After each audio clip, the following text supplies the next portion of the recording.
Good afternoon, everybody. If it's 2 o'clock on a Wednesday, it must be time for Webinar Wednesday. I am your host, Greg Epps, and today we've got another fantastic webinar for you. We're going to be covering today the property search side of the CRS Tax Suite. Now, to access that information, I'm going to go over here under Public Records, located on the home page under Quick Access, and I'm going to click CRS Tax Suite. In doing so, it's going to take us over to our CRS data page here. Now, and for those of you that have sat through a class or watched one of these previous webinars covering CRS, you may know that there are two main parts of the system, the property search and the prospecting. We're going to drill down into the prospecting next week, but this week we're going to focus on the property search, how to run the search, and how to view the report when we actually find the property that we're looking for. Now, before we get started on that, did want to give you a basic rundown or breakdown of the home page that we're looking at here under property search. At the top here, we have our general search area, which we're going to cover in a little greater detail here in a second. And below that, we have recent properties, and we also have saved properties reports. Now, recent properties are going to be any of the properties that you have looked at in the previous session. It is going to save the most recent 5. Notice at the bottom you can up that result if you would like, all the way up to 20. And what that's just going to allow for you to do is come back into the system and quickly view any of the listings that you viewed in a previous session. Next to that, we have our saved property reports. Now, those are going to be put in place if you actually actively save an individual property report to refer to at a later date. It's going to house all the ones that you have saved there. I've cleared out that section, which is why it is blank. It's also worth noting, if you scroll all the way down to the bottom, there is a link here that says data currency. Now, generally speaking, whenever we teach this class, one of the first questions we always get is, how do I find out how current or up to date the information is pertaining to all the listings that we're looking at? Well, if I click on data currency here, that is going to open up a new window that's going to allow for us to view on a county by county basis the assessor roll year, the assessor assessment value years, tax amount years, most recent sale, earliest, most recent, and most recent assigned mortgages, GIS maps, map date and flood map effective date, deed information, and foreclosure information is all going to be provided there directly under the data currency heading located at the bottom of the screen. Now, let's go ahead and make our way up to the top of the screen here and take a look at the search function, because that's what we're going to be really focusing on today, is how to run a property search. Now, right off the bat, when we look here, you're going to notice you have two choices. You can do a property search. You also have the ability to do a foreclosure search. Yes, this system will allow for you to do foreclosures. Keep in mind, you're not pulling up any speculative information within the system. This is all going to be stuff that's already reported to the courthouse. So as you can see, we'll go ahead and get started here. Looking at that foreclosure information, you can enter in county information if you'd like. Keep in mind, you have the ability to add up to 3 counties worth of information here. So if you want to search across multiple counties, you can do so, all by simply typing in the information here, but you're not required to do multiple counties. If you know the county you're looking in, you can just enter in that information. Now, for the foreclosure search, as you can see, you're going to have the ability to select for only active foreclosure records. You'll be able to search by defendant, case number, file date, mortgage date, auction date, mortgage amount, and you can whittle that down even more by searching by location, whether that's street name or number, unit number, city, zip code, parcel ID range, or subdivision name. Keep in mind, if you're in you're only going to be able to see that subdivision information if you're in a county that provides the tax assessor's subdivision information. So you can enter in all that information, click submit, and then you'll be able to view that foreclosure report for that individual property or for the area that you're looking in. Let's go ahead and move back over to property, or the main property search report that we have here, because we've got this little wildcard field that's located down here. Now, in order to enter in your search information, much like you did when we looked at the foreclosure information, you do have the ability to enter in up to 3 counties worth of information. All you have to do is type them in. They don't even have to be next to each other. You don't have to have those if you don't want to. Now, keep in mind, if you have saved any individual searches, you can always pull them up underneath saved results here. Keep in mind, if you want to view any individual saved properties, you can just click on saved property reports to view that information there. Now below that we have this wildcard field that I mentioned. Notice here it says enter owner name, last name first. This says enter owner name, last name first because next to property and foreclosure, you'll notice we have a series of choices: name, street, subdivision, parcel ID, and MLS number. In each instance, you'll notice as I click on each heading, that little the search bar here changes. So now it's asking me to enter the MLS number. If I click in subdivision, enter the subdivision name. Street, enter the street address. So all of these are different ways that you can define your search. Generally speaking, or for the sake of this webinar today, we're going to go ahead and use name just because that'll allow for us to cast a wide enough net to find our search results. Now this bar here is going to serve as a wildcard field. So if I put in Smith, notice how it gives me several Smiths that pop up at the bottom. If I type in Smith and I'm looking at Gwinnett County, if I click Submit, it's going to give me all of the property reports that are associated with a homeowner whose last name is Smith. Pretty straightforward, simple enough. Same thing will work if we enter in street and subdivision information. Keep in mind, if you want to make sure that this the word that you're looking for, if you want to make sure if the phrase that you're using shows up at the front of it, you can go ahead and put in the percentage symbol, and it'll put that Smith in the front there. So if it's Smith's son, it'll find all of those. Likewise, if you're looking in the subdivision and you want to find, you don't remember the full name of the subdivision, but you notice it started with Willow. If you were to put select subdivision and type in Willow, it will find you all of the word or all of the subdivisions that have Willow in the front of that word of that term. So just wanted to give you a quick idea or example of how you can use the wildcard search. But before we go ahead and view the results of this search, where we're looking for Smith in Gwinnett County, I did want to point out that there is an advanced search button. So if you want to do more, if you want to drill down and see more than simply, or search by more than simply the name, the street name, the subdivision, or the parcel ID, you can click on advanced search. Clicking on advanced search is going to take you over to this page here where you can go in and you can define that search with more specificity. So as you can see here, we can enter in our counties, or we can view our saved criteria or saved results.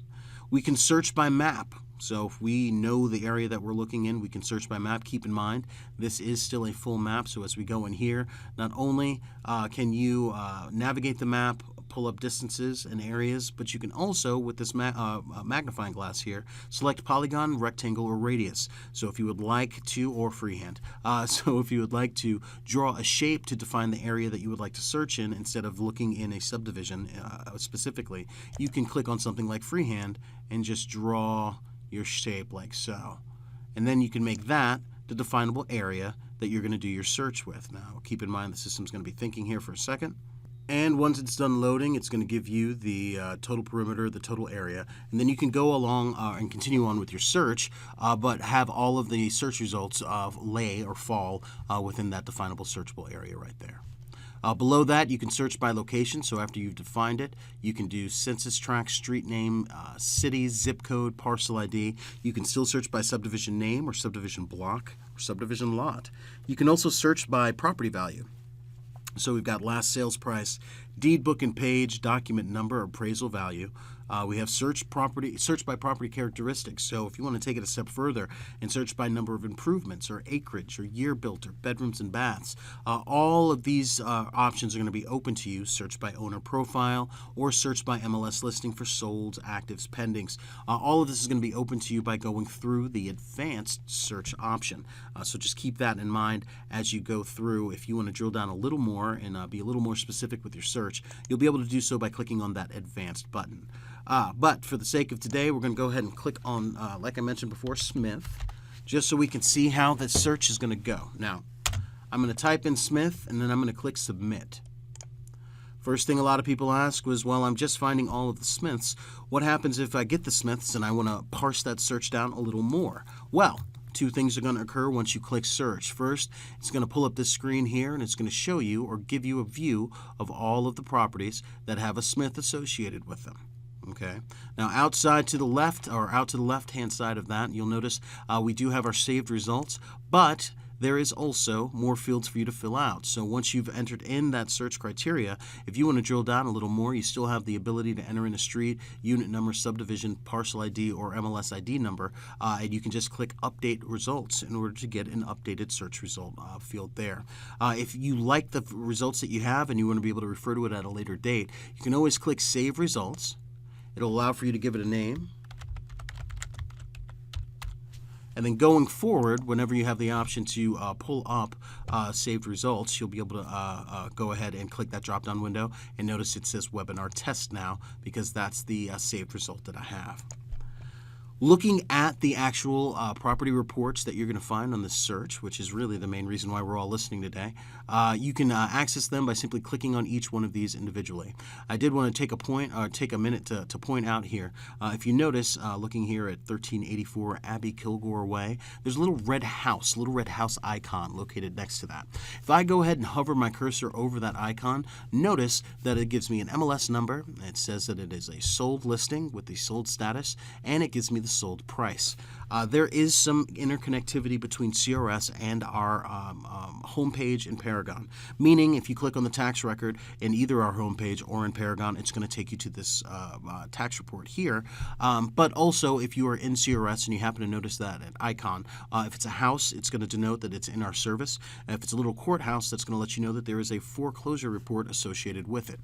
So if I would like to view the full report listing for this in our MLS, all I have to do is click on the MLS list number, and it's going to take me over and open up that property report in Georgia MLS. So there is some interconnectivity there. If I want to view that tax record, all I need to do is click on the address there, and it's going to pull up this report like so. Now, there's a lot to go over when dealing with the property search report. As you can see, we've got a series of icons here, but just want to start at the top and work our way down. As you can see, based off of this report, I have the ability to email, save, and print this report directly from this reporting page. If you notice, hovering over each is going to give you an original and condensed. This is the difference between a full report and a one-line report. It condenses everything down to fit on one page. If you want, and if you have multiple properties that you've pulled in through your search results, you will have the ability to scroll through all of those by clicking on the Previous Report, Next Report button located at the top of the screen. It is worth noting, if you look at this property, notice how we have our map out to the right and we have no image available to the left. If I go back to that previous report, notice we have the map to the right, and we also have all of the photos associated with that listing in Georgia MLS located out to the left. If the listing is in our service, we've imported all of the photos from the MLS into that tax report there. So you'll be able to easily point out which listings are in our service versus which ones aren't if they have photos located next to them. Now, keep in mind, if you are looking at a report that is not in our service and you do not have a basic photo for it located out here to the left, you will have the ability to upload a custom image on this on the right side of the screen here, and that'll allow for you to add whatever photo you would like to represent that individual property when you print off the report. Now, if you'd like to save this individual report so it shows up on the home page, all you have to do is click Save Report. Notice it says Report Saved. So as I click on the home page or navigate back to the home page, on that right-hand side of the screen where it lists off the saved reports, they're going to be housed there. If I'd like to view the MLS information or the full report for the MLS, all I have to do is click MLS Info, and it'll take me over to the MLS page. And below that, we have all of the information that's going to be provided to you with that tax record. So as you can see, location information, property summary, general parcel information, current owner information, sales history, tax assessment, taxes, mortgage history, assignment and releases, foreclosure history, property characteristics. We've got building, extra features, lot, utilities, legal description, and one other thing to point out here, there is flood zone information. Now, from that flood zone information, you're going to have links to access the FEMA DFIRM data. You can also click here to view FEMA's flood hazard mapping, and there's even a third link here that'll take you over to floodsmart.gov for flood risk profile for that individual address. So you're going to be able to get all of the flood zone information directly from the horse's mouth, so to speak, being FEMA, by clicking on any one of those links that you have at your disposal there. One thing to keep in mind as you're looking through all of this, well, two things to keep in mind actually. One, if you want to remove any information from this report, if you don't want it to be seen by whomever you're presenting it to, let's say the current owner information. If you don't want that to be seen when you print off the report, you can just click on this collapsible button here, and notice how that grays it out so that that information is going to be removed from the list. So in doing so, you can customize how the layout of this report to show what you would like to see versus what you don't want to see. Notice there's also a plus minus for the sales history through. That'll give you all of the sales history versus the most recent sales history. So there is some minor editing that you'll be able to do within this individual property report. As we go through, you may also notice there are some fields here. If I look under Property Characteristics Building, that are in blue. Notice how I can click on and I can make changes to the number of bedrooms, also to the square footage and to the number of baths. This is because as a real estate professional, you may know that since this property or property report has been posted up onto the tax assessor's office and thus CRS, there may be a difference in the total square footage. There may have been some improvements done upon the house that would allow for you to increase either number of bedrooms or number of bathrooms. Since you know that information, if you do know that information, you can make that change here. Keep in mind it's only going to be reflected on your login. It'll be proprietary to you, so nobody else is going to see those changes that are made. If I log in on a different ID and I pull up the exact same property report, it's going to have 4 bedrooms and that 3546 total square footage, not the changed amount that I would do if I went in and edited that. That is just allowing you to go in and better represent the property if you happen to know if there's been any improvements or changes to the layout or design of the home. It's also worth noting as we go through here that the information that you're going to see on these reports are going to be basically provided to us on a county-by-county basis, meaning if you happen to notice that in one county you get subdivision information but on another county you don't, that's because the tax assessor doesn't provide us with that information. So keep that in mind if you're navigating or searching across various counties for individual property information. I did want to point out we do have a map located here out to the right of the photo. Now it's not just an area for you to go ahead and upload a custom image, but you do have the ability to pull up a larger map directly by clicking on the link from the map. Now from this screen, you're going to be able to not only look at information pertaining to the property whose report you're on, but you can also zoom in and zoom out and click on any one of these other properties to get information and view the tax report for it. Along with being able to click on any one of the properties to view that information there, we have a series of icons located, or tabs located out to the left and to the right of this map that's going to allow for you to pull down more information. Now, we touched on the shape drawing capabilities of the map before. I did want to make mention, if I was doing something like working on a particular block and I want to just make sure that I cover all of the homes that are located on this block and in this section here, I can highlight them all. And when it thinks, notice that, or when it's done loading, notice how it says include this shape or delete this shape. If I want to, I can click include the shape, and then it'll give me the option, or the opportunity rather, to click and go straight to prospecting from here. So not only from the property report can I go ahead and I can take a look at the individual listings and the tax records for each individual property in an area, I can do a draw a shape directly from the map here, go to prospecting, and set up a mail drip for all of the people or the homeowners in this area that I've drawn right here. Just that easy. Just draw the shape, go to prospecting, and you're done. So once again, there's a lot of functionality that you have at your disposal through the property report. Just wanted to show you that one of those was the shape that you could draw there. So if I go ahead and click on the shape, let's go ahead and delete that, because along with the shapes we can do measurements. So if you want to know the actual square footage of the individual plot that you're looking at, you can draw the lines to do so there. Out to the right-hand side, you have others like recent sales. If I click on that, I can, let's say I want to see what has sold in this neighborhood in the last 12 months. I can go ahead and click on the last 12 months, turn that button on, and then anytime you see a shape here, not only is that going to let you know that it's sold, but at the bottom of the screen, you're going to have a color code that's going to let you know how much it's sold for.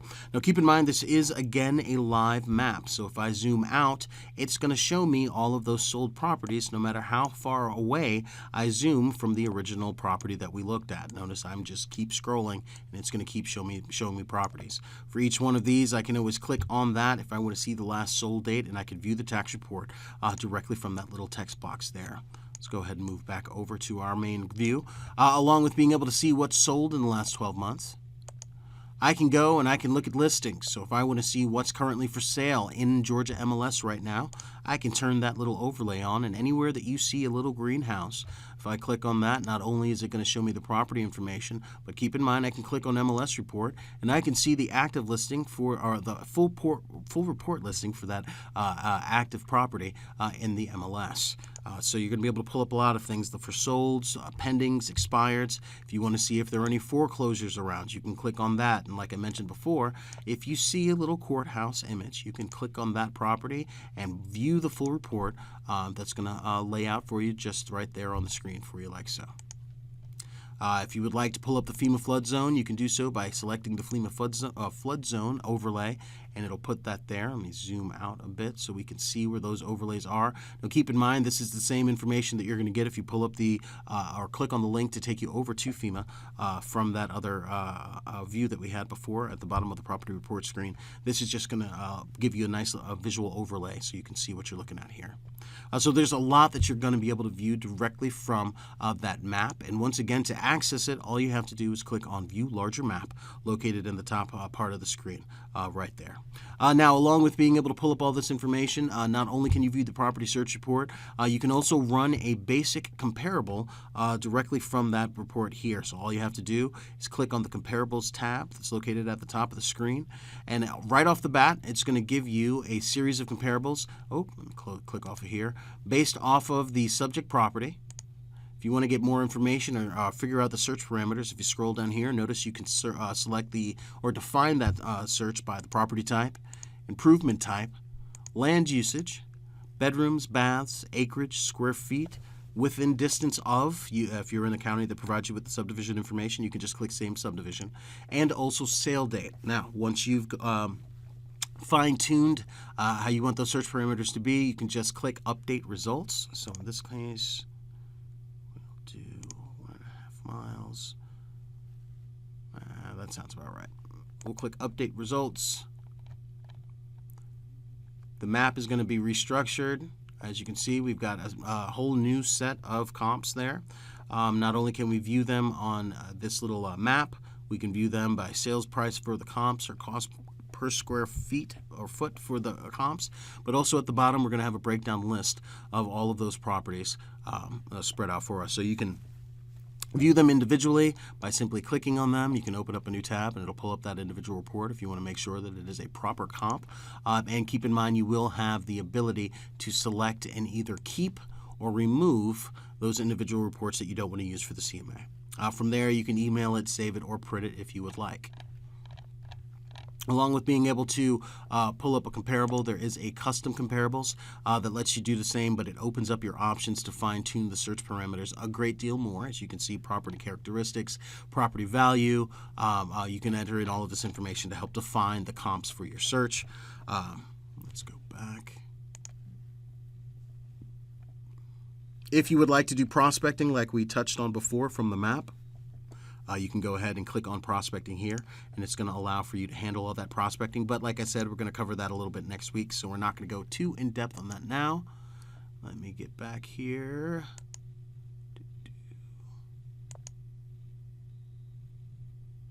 All right, and then finally, because I don't want to make today a very long webinar, we do have a facts and figures drop-down. Now, that facts and figures drop-down is going to open you up to a whole host of demographic reports that are going to let you know about the area that you're looking in. So you'll be able to pull up subdivision information. It'll take you to a website so that you can drill down and view the school information for the individual schools pertaining to that listing.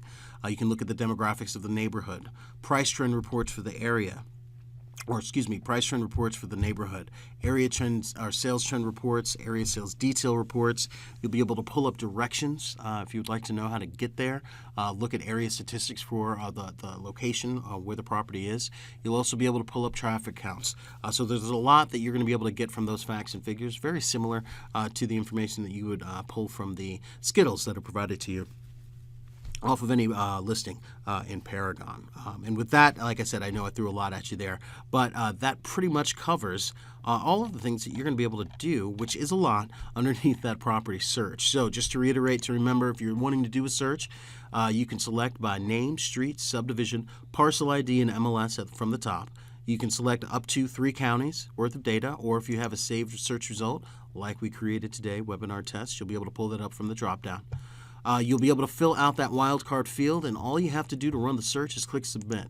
From there, you'll be able to drill down by putting in more information or clicking on Advanced Search from the homepage. And you can click on any individual property to view that tax record.